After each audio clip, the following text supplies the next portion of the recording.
Muş. Дай бог. Познакомиться с новыми людьми. Здесь совершенно другой менталитет. Burası Türk ürünlerinin satıldığı yer. Hatta bakın orada kuru kahveci Mehmet Efendi. Türkbaş Zavut. Arut. Откуда? Ermeni. Bakın Marmara Birlik. 580 ruble 400 gramı. 260 lira. Mesela burada bakın bir kuyruk var. Gerçekten de çok sevilen, tutulan bir yer burası. Türkmence söylese olur mu? Olur tabii ki. İstediğini söyleyebilirsin lütfen. Gelin Türkmenistan'dan bir yerde adamlar katıkken. Herkese saygılar, sevgiler, selamlar. Bugün Krasnodar'dayız. Fark ettim ki uzun süreden beri Krasnodar'dan da video yapmamışım. O yüzden sizlere Krasnodar'ın sonbahardaki halini göstermek istiyorum biraz. Ve bunun için de en iyi başlangıç noktası Krasnodar Parkı, yani Park Galitskovo.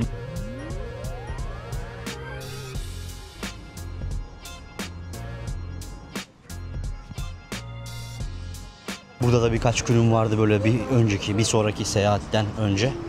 Dolayısıyla sizlere biraz daha Krasnodar'ı göstermek istiyorum bugün. Yani havalar hala güzel. Bakın insanlar şortlu falan gezebiliyorlar. Krasnodar'ın işin aslı ünlü olmasından, yani tercih edilmesindeki sebeplerden bir tanesi de bu kliması, yani havası gerçekten de çok güzel arkadaşlar. Şimdi Stadyum Parkı'na geldik. Burası Krasnodar Stadyumu. Şöyle daha yakından göstereyim size. Bunu Roma Kolezyumundan esinlenerek yapmışlar. Yani Krasnodar'a geldiğinizde görebileceğiniz en önemli yerlerden bir tanesi bu stadyum ve hemen onun yanındaki park. Parkın ismi de Park Galitskovo. Yani Galitski Parkı. Krasnodar kulübünün sahibi Sergey Galitski, onun yaptırmış olduğu bir park ve stadyum da tabii o yaptırdı ve şu anda da kulübün sahibi zaten. Arkadaşlar ben bu arada yeni bir kamera aldım. Onu da deniyorum. Artık bundan sonra görüntülerin daha iyi ve daha güzel olacağını umut ediyorum. Şu ana kadar da aslında çok da fena değildi. Ama daha kaliteli bir prodüksiyon oluşturacağımı düşünüyorum.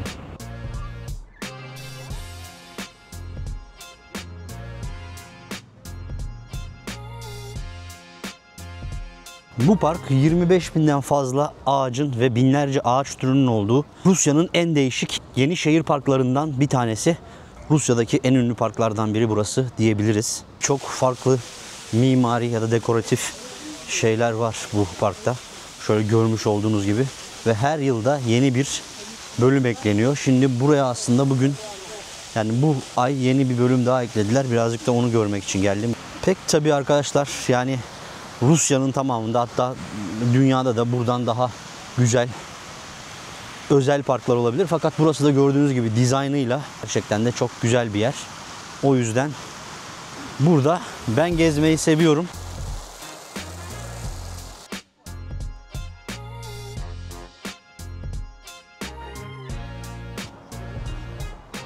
Bu parkta da böyle arkadaşlar çeşit çeşit atraksiyon alanları, işte bahçeler var. Mesela şu yanda gördüğünüz yer Japon bahçesi ve görüyorsunuz yani dizaynını, temizliğini.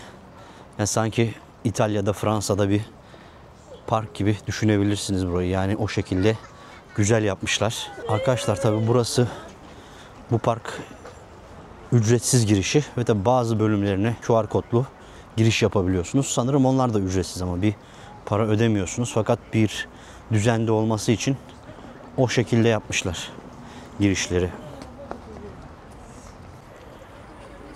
Akşam ışıklandırmaları açınca tabii daha bir enteresan oluyor buraların görüntüleri. Şimdi ona yetişir miyiz bilmiyorum ama size en azından bu akşamlık burayı göstermek istedim. Baksanıza arkadaşlar, çeşit çeşit gördüğünüz gibi burada şeyler var, yani ağaçlar var, envai çeşit. İşte peyzajı görüyorsunuz ne kadar güzel, yani sanki böyle bu Asya'nın zengin ülkeleri var ya, oradaki parklara benziyor yani. İşte Singapur'da falan olan parklara benziyor. Gerçekten de güzel bence. Arkadaşlar bu arada tabii ben bu videoları sizlere Rusya'yı göstermek, Rusya'yı tanıtmak için yapıyorum ve tabii yani gelip görmek isteyenler olursa diye ya da buraları görmek isteyip fırsatı olmayanlar görsünler diye yapıyorum.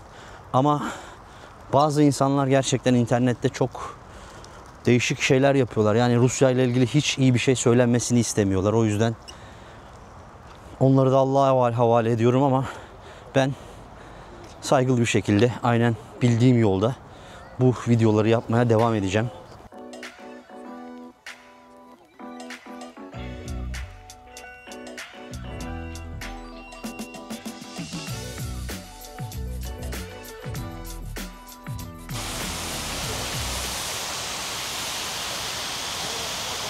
Arkadaşlar işte burası da parkın en güzel, en göz alıcı yerlerinden bir tanesi. Şöyle Krasnodar şehir manzarasını da size burada göstermiş olayım. Şimdi tam burayı çekerken yanımda bu sevgili arkadaşlarla karşılaştım. İkisi de Türkmenistanlı, izlediniz değil mi? Evet. Evet, Türkmenistanlılar. Şimdi sözü onlara bırakacağım. Kendilerini tanıtmalarını isteyeceğim biraz. Merhabalar. Merhaba, nasılsınız? Biz iyiyiz. Siz nasılsınız? İyiyiz çok şükür. Evet, biz de. İlk olarak adınızı öğrenebilir miyim? Adım Cemal. Cemal. Sizin? Benim adım Aganiyas. Aganyas. İyi, evet. Siz Türkmenistanlısınız. Evet. Aşkabat. Levap. Levap'ta. Levap. Yakın mı Aşkabat'a? Evet, Evet. Anladım. Payitahtımız Peki burada ne yapıyorsunuz? burada okuyoruz. Okuyorsunuz. Ne okuyorsunuz? Üniversite. Üniversite. Tam ne bölüm ne? Öğretmen. Öğretmen. Ne öğretmeni olacaksın? Edebi öğretmeni olacağız. Rus edebiyatı mı? Da, Rus edebiyatı. Rus. Edebiyatı. Türkçe peki Ben iyi anlarım yani. anlıyorsun. Sen Ben O kadar değil yani bu. az anlıyorsun. Evet. Güzel oldu. Ama yine de iyi anlıyorsunuz ya. Bayağı konuşuyorsun, anlıyorsun beni yani. Daha ne olsun? İyi. Peki Krasnodar nasıl sizce? Güzel bir İyi. şehir mi? Da. Güzel yani. Türkmençe Söyleyeceğiniz başka bir şey söylese olur mu? Olur tabii ki. İstediğini söyleyebilirsin lütfen. Gelin Türkmenistan'dan bir yerde adamlar katken. Bärler oğudan yerler, okumağa gelin. Hem ahli Türkmenlerin adından ahlinize salam. Мы вот здесь, вот этот фонтан, вам надо по прямой сюда пройти и потом повернуть налево. Parkı gördüğünüz gibi şeyle buluyoruz yani. Gideceğimiz yeri haritadan tarif ediyorlar. Düşünün nasıl büyük bir park.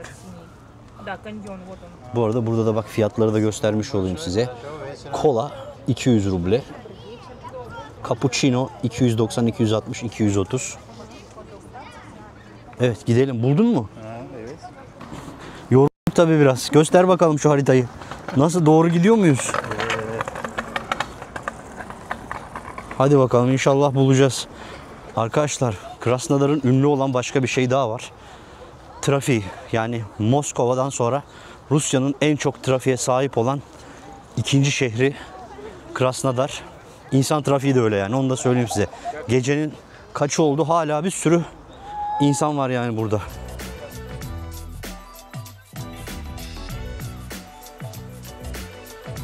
Buraya girmek için bile sıra bekliyorsunuz. Şimdi sırayı bekleyip içeriye gireceğiz. Arkadaşlar size göstermek istediğim yer burasıydı aslında. Şöyle bakın, buraya da yine yapay bir şelale yaptılar. Bir kanyon yaptılar. Değişik bir park. Tabii herkesin güzellik anlayışı farklı.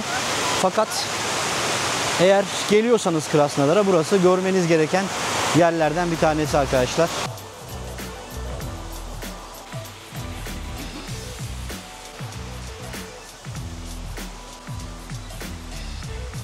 Arkadaşlar Krasnodar'ı gezmeye devam edeceğiz. Tabii yarın sizi daha başka yerlere götüreceğim.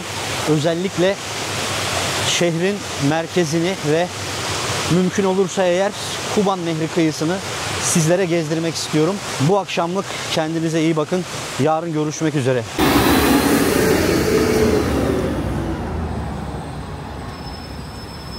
Yeni bir günden hepinize merhabalar, saygılar. Krasnodar'daki gezime devam ediyorum. Tabii Krasnodar'ı gezerken arkadaşlar sizlere bugün biraz daha fazla yaşamın içinden bilgiler aktarmaya çalışacağım. Buradaki yaşamı, yani Rusya'daki hayatı size daha fazla anlatmaya çalışacağım. Yine fiyatlar, insanlar, bunları sizlere göstermeye çalışacağım. Bunların hepsini konuşacağız bugünkü videoda. Tabi videonun ilk bölümünde Krasnodar Parkı'nı izlemiştiniz. Orası da gerçekten şehrin güzel yerlerinden bir tanesi. O yüzden sizlere orayı da göstermek istedim. Şimdi de şehrin en merkezi konumlarından bir tanesine geldim arkadaşlar. Hava bugün inanılmaz güzel bu arada.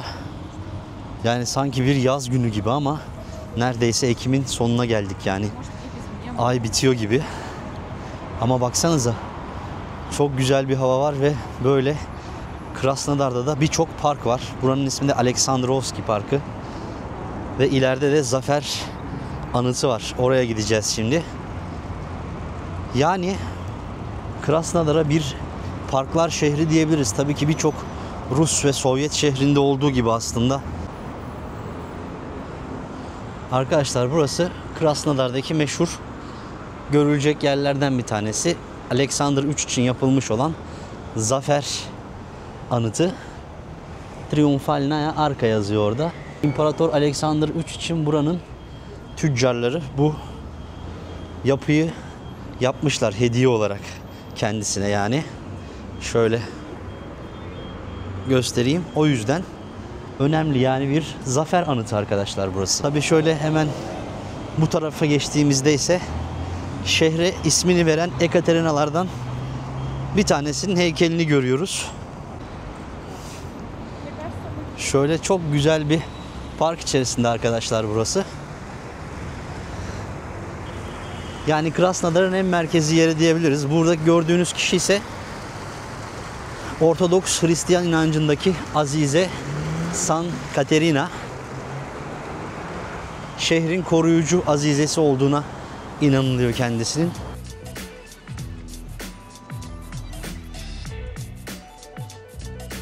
Bu arada Arda Pazır geldi buraya ve kendisiyle Krasnodar'ı gezdik. Gerçekten çok güzel bir video yaptı. Tabii benim izleyicilerimden eğer aranızda hala Arda Pazır'ı tanımayan varsa lütfen onu da takip edin.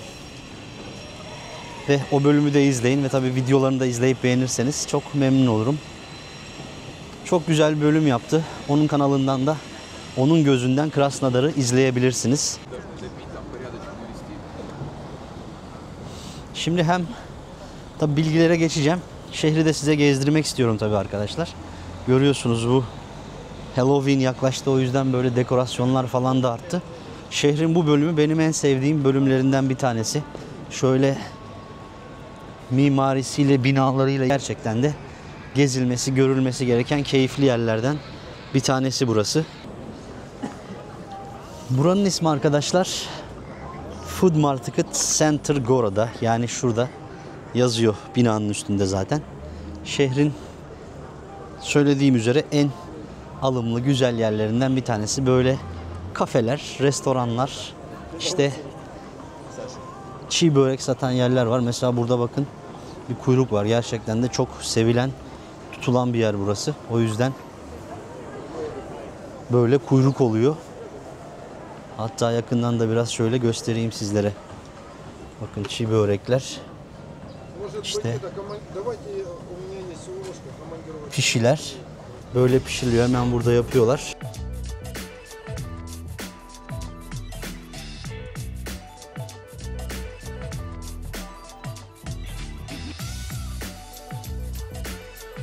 Şöyle çeşitli kafelerin, her konsepte yerlerin olduğu bir yer. Hatta bakın şunu da göstereyim. Şurası da Funduk yazıyor. Turetski Produkti. Yani Türk ürünleri de satılıyormuş burada.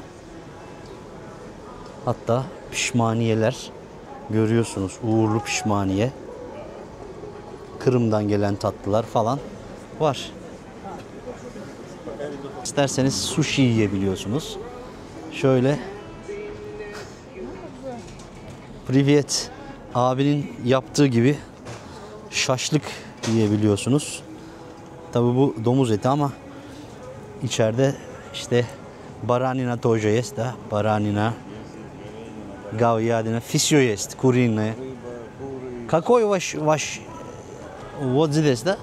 Şaşlık. Da zaten bunun da ismi şaşlık biliyorsunuz. Ha, pişmişleri de burada böyle. Şöyle göstereyim, evet. Как вас зовут? Arut. Откуда? Ermeni. Türkçe biliyordun değil mi abi? Çüt. Yani ben Türkiye'den geldim ama burada yaşıyorum. Çok memnun oldum. Kolay gelsin. Burası Türk ürünlerinin satıldığı yer. Hatta bakın orada Kuru Kahveci Mehmet Efendi, Türk kahveleri falan her şey var. Çaylar var. Bakalım bir içeri gireceğim, inşallah bir şey demezler. Здравствуйте. Kız bizden çok, Türkiye'den çok da fazla ürün kalmadı diyor. Çay, kahve ve şeyler var diyor. Birkaç Türk kahvesi yapıyorlarmış. Evet, zaten burada görüyorsunuz bizden çaylar var. 610 ruble. Doğuş çay 350 ruble 48 adet. Yeşil çay 170 ruble. Filiz çay 145 ruble. Rize turist çayı var. Ve diğer kalan ürünler de, şu bakın, tiryaki çayı bile var. Yani Türkiye'den birçok, her çay var burada gibime geliyor. 780 ruble. Evet, diğer kalan ürünler de arkadaşlar Kırım'dan geliyormuş. Kırım'dan getiriyorlarmış. Sizden çok bir şey yok demeye çalıştı yani. Zeytinler var yine. Bakın, Marmara Birlik 580 ruble 400 gramı 260 lira. Tabi burada Türkiye'den geldiği için haliyle biraz daha pahalı oluyor. Evet. Spasiba вам большое. Gelmişken tabi bir Türk kahvesi söyleyeyim istedim. Şimdi bu hanımefendi yapacak Türk kahvemiz. Böyle közde yapıyor herhalde. Evet. Napiske da делаете. Aha, evet, közde yapıyormuş arkadaşlar. Görüyorsunuz, şöyle daha göstereyim. Oo. Yani Krasnodar'da Türk kahvesi canınız çekti, hemen böyle içebiliyorsunuz.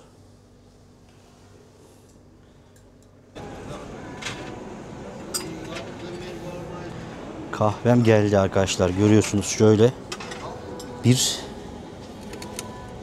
sunumla getirdiler. Oo, güzel yapmış. Su da var. Bu kahvede arkadaşlar 150 ruble, yani 75 lira günümüz kuruyla. Şöyle fiyatları da göstererek size gideyim. Şaşlıkta здравствуйте. Fiyatlar da arkadaşlar şöyle bakın. 300 ruble, 380 ruble. Tavuk eti 300 ruble. Gavyajı, yani dana eti 380 ruble. Patates 230 ruble. İşte böyle 250 rubleye var. 140-150 rubleye burada kebap yiyebiliyorsunuz. Abi de burada pilav yapacak herhalde. Здравствуйте. Вы откуда? Таджикистана. Я из Турции. Турция? Да, блог снимаю. Здравствуйте. Охранит вас Аллах. Валейкум-салям. Как дела? Все нормально? Делаете сейчас плов, да? Да, будем делать. Aha, хорошо. Спасибо вам. Kolay gelsin abi. Pilavın da şöyle bak, bu pilavı yapıyorlar. Özbek pilavı yapacaklar. Ve 250 ruble 200 gramı.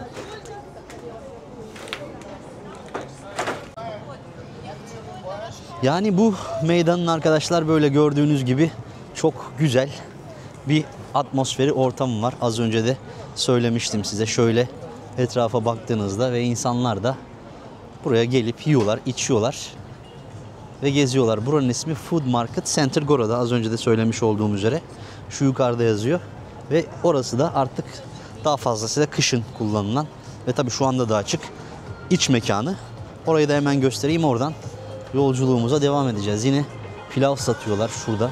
Ve işte böyle birçok şey satılıyor buralarda.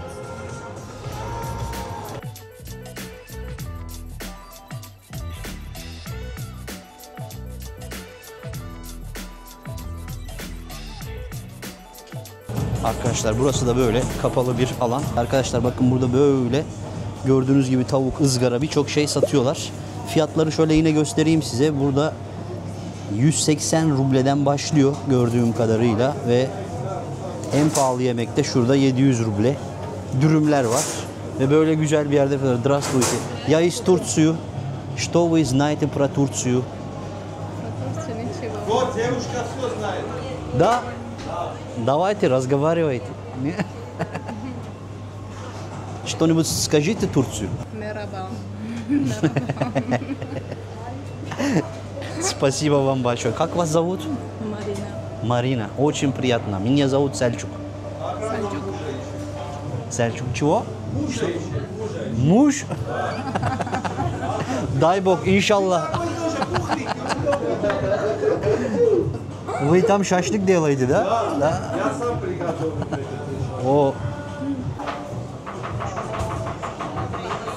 Добрый день. Evet, burada da yine kebaplar satıyorlar arkadaşlar gördüğünüz gibi. Mısırın bile kebabı var burada bak. Mısır, mantar, her şeyi yapıyorlar. Patates. Güzelmiş. Спасибо. И вам тоже.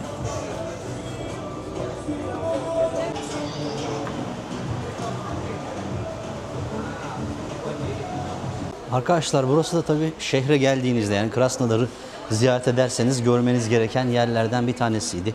O yüzden geldim ve tabii herkes biliyorsunuz yiyor, içiyor. Önemli, güzel bir yer. Buraya gelinebilir. Yine etrafında da böyle şöyle dükkanlar, çarşıların olduğu bir yer. Tam şehir merkezindeyiz zaten. Arkadaşlar tabii ben burada dolaşırken insanlarla da konuşmayı, iletişim kurmayı seviyorum biliyorsunuz. Şimdi yolda bu iki güzel hanımefendiyi çevirdim ve kendilerine birkaç soru soracağım. Burayla ilgili, buradaki yaşamla ilgili. Как вас зовут? Меня зовут Виктория. Меня зовут Полина. Очень приятно познакомиться. Меня Взаимно. зовут Сельчук. Приятно познакомиться. Сначала, как жизнь здесь, в Краснодаре? На самом деле очень хорошая. Здесь очень много мест, которые можно посетить.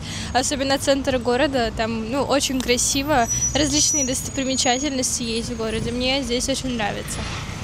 Я полностью согласна. Очень много красивых мест, виды, тепло здесь. Вот, осень вообще желтая, классная, офигенно. Из Турции в Краснодар? Да. Три причины. Какое это, что для тебя? Я думаю, одна из причин – это посетить, в принципе, Россию и понять ее традиции. Вот. Увидеть красоту России, то есть все равно страны отличаются. Давай третью ты скажешь. Познакомиться с новыми людьми. Здесь совершенно другой менталитет, различные новые традиции для себя открыть. В общем, Россия – страна возможностей, поэтому мы ждем всех. Вы сами откуда? Из Краснодара или другой? Я переехала с Новосибирска в Краснодар. Новосибирск. Вы? Я из Украины. Украина. Хорошо. А вы были в Турцию? Нет, Я была в детстве. но я хотела посетить. Понравились? Мне было тогда 4 года, вот. Поэтому, ну, вообще, да, понравилось. Вы? Я хотела бы посетить. Дай bok. Arkadaşlar genel anlamıyla Krasnodar böyle bir yer. Rusya'da, Krasnodar'da yaşam şu anda bu şekilde. Umarım beğenmişsinizdir. Lütfen videoyu beğenmeyi, yorum yapmayı ve kanala abone olmayı unutmayın. Bir sonraki videoda tekrar görüşünceye dek kendinize iyi bakın. Hoşça kalın, mutlu kalın.